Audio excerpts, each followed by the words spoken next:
We had talked about last time about the accounting equation and how the assets or the resources of the firm, how it has to balance out to the liabilities and the equity. So our accounting equation, assets equal liabilities and owner's equity. Today I want to look at the equity section and do an expanded version of our accounting equation to incorporate some other aspects of it.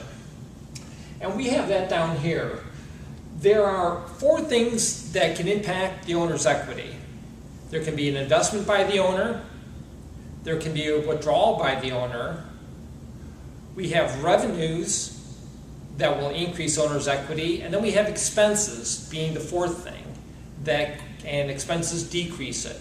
So two ways that we can increase owner's equity are by an investment by the owner into the business or revenues. That's why businesses like revenues, because they increase the owner's value in the business.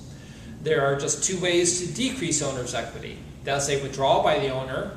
The owner's equity represents what's owed to the owner after they pay liabilities. Well, a withdrawal by that is meaning that the owner is just taking out some of the money that belongs to them. And then the last way to decrease owner's equity is through expenses. Now down here we have an expanded accounting equation where we have assets equal liabilities plus the owner's capital minus the withdrawal plus the revenues and minus the expenses. Of course, the revenues minus the expenses, we call that net income, the net profits of the business. And again, that's why owners like revenues, because they increase net income. That's why owners dislike expenses. They don't like expenses because they take away from their owner's stake in the business.